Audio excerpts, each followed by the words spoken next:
এরপরে প্রশ্ন হলো, কেউ যদি জাদু করেছে কিনা তা বোঝার উপায় কি? দেখুন, জাদু করা হয়েছে কিনা এটা বোঝার কিছু উপায় আছে। তার মধ্যে থেকে একটা উপায় হলো, কোনো ট্রিটমেন্টে কাজ হচ্ছে না, কোনোভাবেই কোনো ডায়াগনোসিস হচ্ছে না, কোনো রোগ ধরা পড়ছে না, দিন দিন দুর্বল হয়ে যাচ্ছেন, পিছুকায় হয়ে যাচ্ছেন, বিছানায় পড়ে যাচ্ছেন, কর্মক্ষমতা হারিয়ে ফেলছেন, অস্বাভাবিক পর্যায়ের অবনতি হচ্ছে, এ ধরনের পরিস্থিতি হলে জাদু আপনাকে করা হয়ে থাকতে পারে, দুষ্টজিনের প্রভাব থাকতে পারে, এবং এটি হাদিস দ্বারা প্রমাণিত। স্বয়ং আমাদের নবী করিম সাল্লাল্লাহু আলাইহি সাল্লামকে জাদু করা হয়েছে, বিভিন্ন ট্রিটমেন্টে তিনি সুস্থ হচ্ছিলেন না, তাকে জাদু করেছে একজন ইহুদি, তার নাম ছিল লাবিদ ইবনে আসম, তার চুল দিয়ে জাদু করেছে। আল্লাহ রাব্বুল আলামিন তার ট্রিটমেন্টের জন্য কোরআনে কারীমের সূরা নাযিল করেছেন, সূরা ফালাক, নাস, সূরা ইখলাস, সূরা ফালাক, সূরা নাস। এগুলো জাদুর বিরুদ্ধে দারুণ কাজ করে। সকাল সন্ধ্যা 3 বার পড়বেন, আল্লাহ হেফাজত রাখবেন ইনশাআল্লাহ। এছাড়া জাদু করা হয়েছে কিনা, যারা ঝাড়ফুঁক করেন কোরআন হাদিসের আলোকে এবং এই জাতীয় কাজ করতে গিয়ে অনেক উল্টাপাল্টা করেন, মিথ্যার আশ্রয় নেন, প্রতারক টাইপের কিছু কবিরাজ আছে, সেগুলো না। যারা কোরআন হাদিসের আলোকে ঝাড়ফুঁক করেন, তাদের কাছে গেলে আপনার বিভিন্ন আমলের মাধ্যমে তারা পরখ করতে পারেন। বিশেষ করে জাদুগ্রস্ত লোকদের একটা বড় আলামত হলো, আমি নিজে এরকম বহু মানুষ দেখেছি। দেখেন, যারা আমাদের অনেক ভাই আছেন যারা অলৌকিকত্ব বিশ্বাস করেন না, এবং ইন্টারেস্টিং বিষয় হলো তাদের ইমানে আসার জন্য এই একটা পয়েন্টই যথেষ্ট। জাদুগ্রস্ত রোগী আমি জীবনে বহু দেখেছি যে কোরআনে কারীমের আয়াত তেলাওয়াত করার পর সে পাগলের মতো ছটফট করতে থাকে, অর্থাৎ সহ্য করতে পারে না, অস্থির হয়ে যায়। বহু দেখেছি আমি, একটা দুইটা না, হাত পা শরীর বাঁকা হয়ে আছে।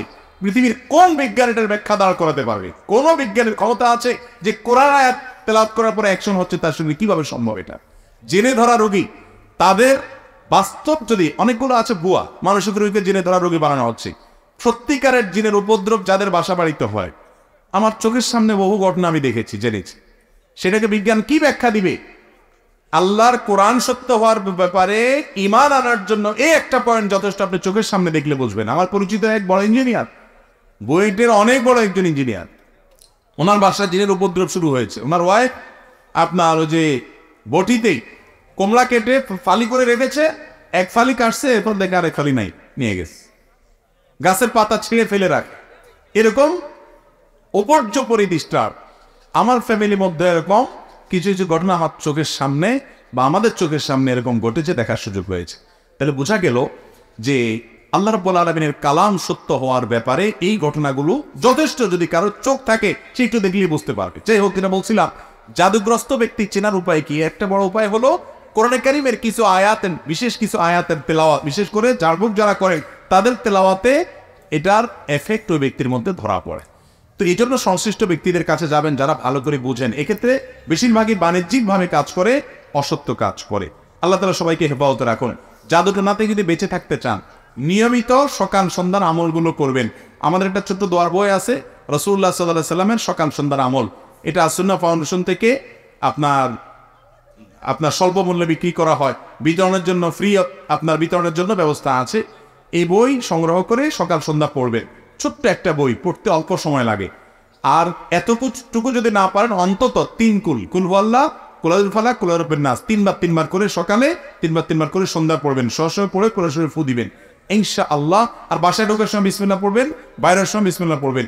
এই বিষয়গুলো আমল করবেন, ইনশাআল্লাহ তাআলা জাদুটোনা থেকে হেফাজত রাখবেন। বিশেষ করে সূরা ফালাকটা অনেক বেশি কার্যকর। এটা নাজিলই হয়েছে জাদুটোনা থেকে মুক্তির জন্য। অংশার নাফাসাতে বিলুকাত, অর্থটা পড়ে দেখবেন মিলবে। কোনো ব্যক্তির উপরে গোসল ফরজ হয়ে গেলে সাথে সাথে ফরজ গোসল করতে হবে নাকি বিলম্ব করার বিধান আছে? অন্যথায় কোনো ব্যক্তি যদি গোসল ফরজ হওয়া অবস্থায় ঘুমিয়ে পড়ে বা কোনো কাজে ব্যস্ত থাকে এবং নিয়ত রাখে যে পরবর্তী সময়ে ফরজ গোসল আদায় করবে, এমত অবস্থায় যদি গোসল করার আগে মৃত্যু চলে আসে, তবে কি ইমানের মৃত্যু নসিব হবে? দেখুন, গোসল ফরজ হওয়ার পর দেরি করা উচিত না, দ্রুত গোসল করা উচিত। বড় জোর আপনার রাতে গোসল ফরজ হলো, ফজরের আগ পর্যন্ত আপনি লেট করতে পারেন, জায়েজ আছে। কিন্তু এক্ষেত্রে সুন্নত হলো ওযু করে তারপর ঘুমাবেন। যদি ওযু করে না ঘুমাইলে আপনার গুনাহ হবে না, কিন্তু সুন্নত হলো ওযু করে ঘুমানো। নবী করিম সাল্লাল্লাহু আলাইহি ওয়াসাল্লাম থেকে এটি প্রমাণিত। আমাদের দেশে মা বোনদের উপর একটা ফতোয়া জারি করা হয়, এটা মহিলারাই জারি করে বেশি, মুফতি মহিলা থাকে। শাশুড়ি ননদরাই বলে গোসল ফরজ হয়েছে, অথচ সে রান্নাবাড়া করতেছে, বাচ্চাকে দুধ দিচ্ছে বা ঘর ঝাড়ু দিচ্ছে বা অন্য কোনো কাজ করছে। অথচ একই কাজ ছেলে যদি করে তার বিরুদ্ধে কোনো ফতোয়া থাকে না। যত ভুলভাল ফতোয়া, উল্টা পাল্টা মাসআলা সব মহিলার উপরে কার্যকর করা হয়। আর মসজিদের ইমাম সাহেবের বিরুদ্ধে মুসল্লিরা করে। এই দুই জায়গায় মহিলারা করে মহিলাদের উপরে, শ্বশুরবাড়ির লোকেরা, আর মুসল্লিরা সবাই মিলে হুজুরের বিরুদ্ধে লাগে। যত মাসআলা আছে সব বাইর করবে উল্টা পাল্টা। যাই হোক, তো গোসল ফরজ হলে অন্যান্য কাজ করা যাবে, কিন্তু তার আগে একটু উজু করে নিয়ে করতে পারেন। এরপরে নামাজের ওয়াক্ত যখন হবে, নামাজ পড়তে হবে, তার আগে আগে অবশ্যই গোসল করে ফেলতে হবে, ফরজ। কিন্তু ওই পর্যন্ত আপনি বিলম্ব করতে পারেন, মাঝখানে অজু করে অন্যান্য কাজ করবেন। আর যদি অজু ছাড়াও করেন তাতে বড় কোনো গুনাহ হবে না, অজু আপনার হয়ে যাবে।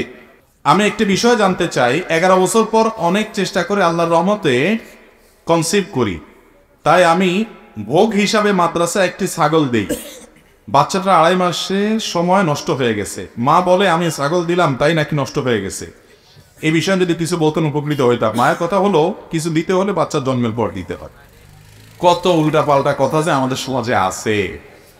ভাই, আপনার কোনো উদ্দেশ্য হাসিল হওয়ার জন্য আল্লাহর রাস্তা আপনি দান করতে পারেন, দান করবেন, আল্লাহর কাছে দোয়া করবেন, আল্লাহ আপনি আমাকে এটা দিয়ে। যদি আল্লাহ না দেন, সবর করবেন যে এই না দেওয়ার পেছনে আপনার জন্য কোনো কল্যাণ আছে। এটা ঠিক না যে আল্লাহ আগে দিবে তারপর আপনি দিবেন। এই টাইপের কাজ তো মান্নতকে বলে, আল্লাহ আমার ছেলে দিলে তারপর আমি তোমাকে দেব। তা আপনার মা যে বলছেন যে আল্লাহ আগে দেওয়ার আগে তুমি আগে দিলা কেন, ভুল করছো।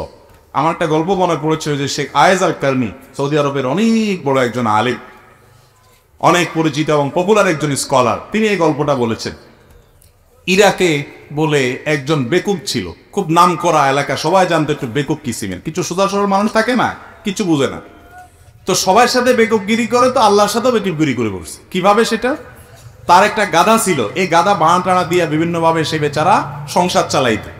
তো একবার এই গাধা অসুস্থ হয়েছে, তখন সে বেকুব লোকটা চিন্তা পড়ে গেল যে আল্লাহ, গাধা অসুস্থ হয়ে গেছে, আমি এখন কি করব? আমার তো এটা দিয়ে উপার্জন করতে হয়, সংসার চালাইতে হয়। তো সে মান্নত করছে, আল্লাহ আমার গাধাটা তুমি ভালো করে দাও, যদি ভালো করে দাও তো আমি 60টা রোজা রাখবো। তো আল্লাহ তাআলা তার গাধা ভালো করে দিয়েছেন, ভালো হয়ে গেছে। গাধা ভালো হওয়ার পরে সে 60টা রোজা রাখছে। রোজা রাখার পরে রোজাগুলো শেষ রাখা 8ম দিনে তার গাধা মরেই গেছে। এবং সে আল্লাহর উপরে খুব নারাজ হয়ে গেছে। নারাজ হয়ে বলে, আল্লাহ এটা কি হলো? আমি তো তোমার কথা ঠিক রাখছি, তুমি এরপর আমার গাধাটা মেরে ফেললা। আচ্ছা ঠিক আছে, রমজান আসো। এবার পরের রমজানে আসছে, সে রোজা রাখছে 23টা, 7টা আর রাখে নাই। আল্লাহ ওই যে 7টা রাখছিলাম কোনো কাজ হয় না, এই জন্য কাটাকাটি। এই যে আল্লাহর সাথে এটা চলে না, এতটুকু বোঝার মতো বোধ ছিল না বেচারা, হয়তো আল্লাহ তারা মাফ করবেন। তো এই দান করার ক্ষেত্রে আল্লাহর সাথে এরকম কন্ডিশন দিয়ে দিয়ে দান করা এটা উচিত না, মান্নত টাইপের দান বলা হয়। এই যে প্রশ্ন ওই ভদ্রলোকের আপনার ওই ঘটনার মতো হয়ে গেছে যে সন্তান হওয়ার পরে দিতে হয়, আগে না। আগে দিলে যদি না হয়, এগুলো ভুল ধারণা, বরং আগে থেকে দিতে হয়। আল্লাহ রাব্বুল আলামিন দানের মাধ্যমে সওয়াবটা দিবেন আমাকে ইনশাআল্লাহ। অনেক সময় আল্লাহ তাআলা পরীক্ষা নেন, অতএব সেই পরীক্ষায় সবর করতে হয়।